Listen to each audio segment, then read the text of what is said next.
یہ سوال ہی نہیں کہ ہم میلاد مناتے ہیں، یہ بتائیے کہ میلاد کیوں نہ منائیں؟ آپ کوئی ایویڈنس ہے ان قرآن کے اندر منع ہے؟ جواب آتا نہیں۔ احادیث مبارکہ میں منع ہے؟ جواب آتا نہیں۔ کیا صحابہ کرام رضوان اللہ تعالی علیہم اجمعین نے منع کیا؟ جواب آتا نہیں۔ بڑی عجیب غریب بات ہے کہ آپ منع کرتے ہیں۔ اچھا جناب یہ دیکھیے کہ میں بڑے سادہ الفاظ میں بتانا چاہوں گا کہ اسلام کیا ہے۔ اسلام 4 چیزوں پہ مشتمل ہے۔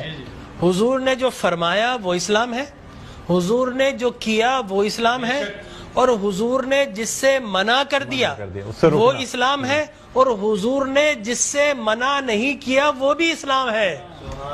لہٰذا اگر کوئی آج کسی چیز کو منع کرتا ہے، اس کا مطلب یہ ہے کہ وہ اسلام کے منہ میں اپنی بات ڈال رہا ہے۔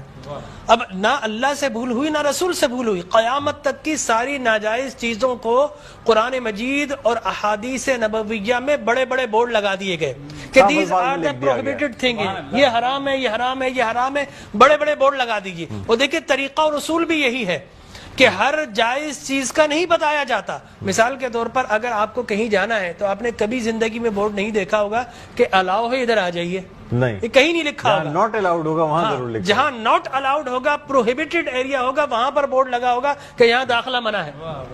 لہٰذا قرآن و احادیث میں بھی بڑے بڑے بورڈ لگا دیے، یہ حرام، یہ حرام، یہ حرام۔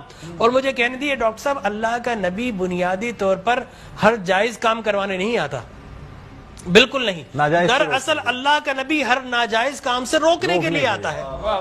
اگر جائز کام کی اگر جائز کام کروانے آتا اور جائز کی فہرست بنتی تو قرآن 30 پاروں پہ 30,000 پارے بھی کم پڑ جاتے کہ یہ بھی جائز، یہ بھی جائز، یہ بھی جائز، یہ بھی فہرست، ایک پوری فہرست بن جاتی۔ کہاں تک ہم قرآن حفظ کرتے؟ لہٰذا قرآن کے اندر اللہ کو جو ناپسند چیز ہے ان کا بیان ہے، اللہ کو جو پسند ہے ان کا بیان ہے۔ ہر جائز چیز اللہ کا نبی کروانے نہیں آتا۔ اب اگر بنگلہ دیش کے لوگ رہنے والے اگر پوری زندگی اگر چاول کھاتے ہیں اور مچھلی کھاتے ہیں، ان سے یہ نہیں پوچھا جائے گا باجرے کی روٹی کیوں نہیں کھائی، تم نے گندم کیوں نہیں کھایا، تم نے فلانے نہیں کھایا، نہیں پوچھا جائے گا۔ اگر اسی طرح پاکستان کے رہنے والے مچھلی روزانہ نہ کھائیں تو ان سے نہیں پوچھا جائے گا کہ یہ بھی تو اللہ کی غذا تھی، جائز تھی، تم نے یہ کیوں نہیں کھایا۔ نہیں، ہر جائز چیز اللہ کو مطلوب نہیں ہے، اللہ کو مطلوب یہ ہے کہ ہر ناجائز کام سے روکا جائے۔ لہٰذا اللہ کے پیارے حبیب نے قیامت تک کی ساری ناجائز چیزوں سے منع کر دیا، نہ اللہ سے بھول ہوئی معاذ اللہ، نہ رسول سے بھول ہوئی، دین مکمل ہو گیا۔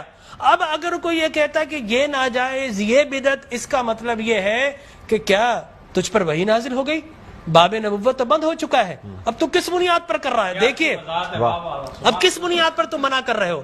اور میں آپ کو بتاؤں ڈاکٹر صاحب، یہ دین کا مسلمہ اصول ہے کہ کسی چیز کے جواز کے لیے کوئی ضعیف حدیث بھی کافی ہے، لیکن کسی چیز کے حرام یا بدعت ہونے کے لیے قرآن اور احادیث کی نص قطعی چاہیے آپ کو، اور حدیث متواترہ چاہیے، اس کے بغیر آپ کسی چیز کو حرام نہیں کر سکتے۔ اس لیے کہ اسلام گلا گھونٹنے کے لیے نہیں آیا، اسلام تو راحتیں دینے کے لیے آیا ہے۔ لہٰذا جو ناجائز چیزیں تھی اسلام نے وہ منع کر دی 1400 سال پہلے۔ اب اگر کوئی کہتا ہے کہ جناب آپ میلاد کیوں مناتے ہیں، تو میں کہتا ہوں یہ سوال ہی نہیں، بڑے احمق لوگ ہیں جو جائز کی دلیل مانگ رہے ہیں۔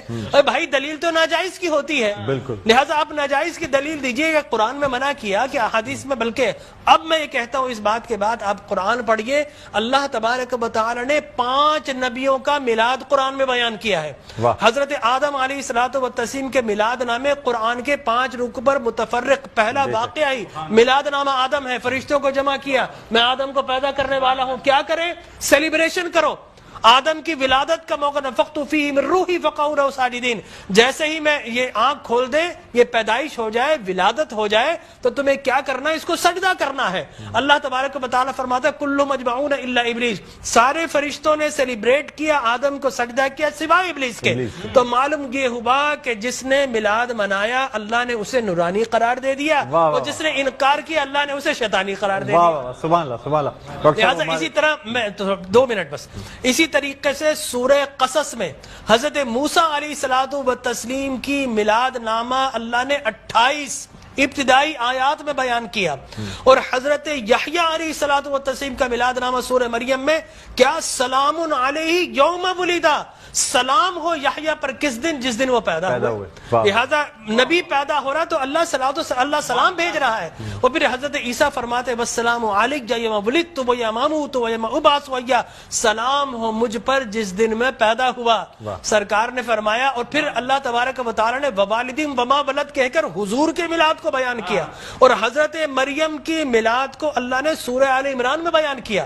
پھر سرکار نے فرمایا کہ میرے غلام الجمعۃ عید للمسلمین. لوگ کہتے ہیں 2 عیدیں، تیسری عید مل گئی. حضرت عمر بن خطاب سے پوچھا کہ یہ الیوم اکملت لکم دینکم، یہ آیت ہمارے نبی پر نازل ہوتی تو ہم 2 عیدیں مناتے، ہم تو بطور عید مناتے. حضرت عمر نے حضرت ابن عباس دونوں سے احادیث فرمایا میاں تم ایک عید کی بات کر تو ہماری تو 2 3 عیدیں تھی اس دن. وہ یوم عرفہ تھا مسلمانوں کی عید کے دن، وہ جمعۃ المبارک تھا مسلمانوں کی عید کے دن، وہ تکمیل دین کا دن تھا، وہ مسلمانوں کی عید کا دن ہے. لہٰذا یہاں پر تو پہلی، دوسری، تیسری، چوتھی، 5ویں نہ جانے کتنی عیدیں. اور صحیح مسلم کی حدیث مبارک رسول اللہ نے 5 عیدیں بیان فرما دی. ایام تشریق، ایام یوم نحر، اس کو سرکار نے عید قرار دیا.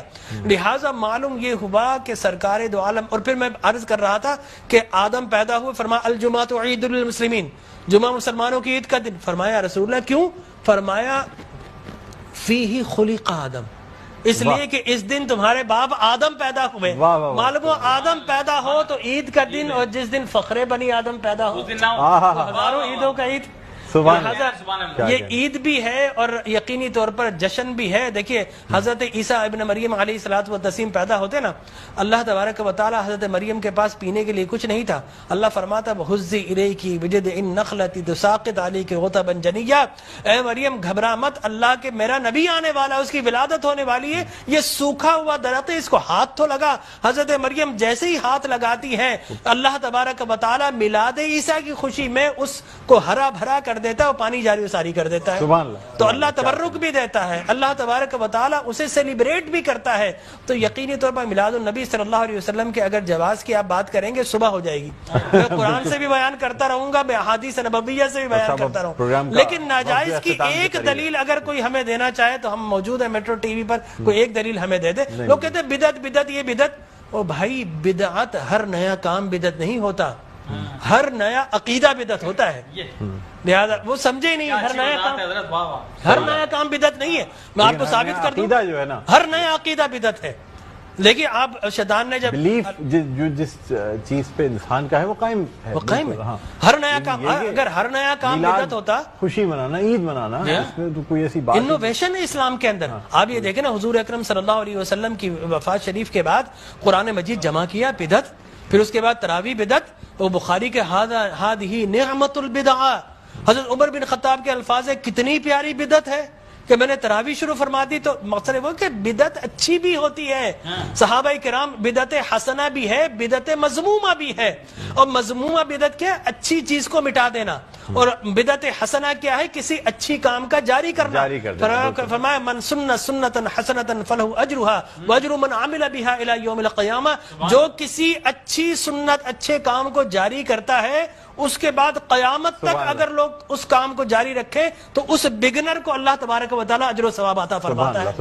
ہماری ٹرانسمیشن کا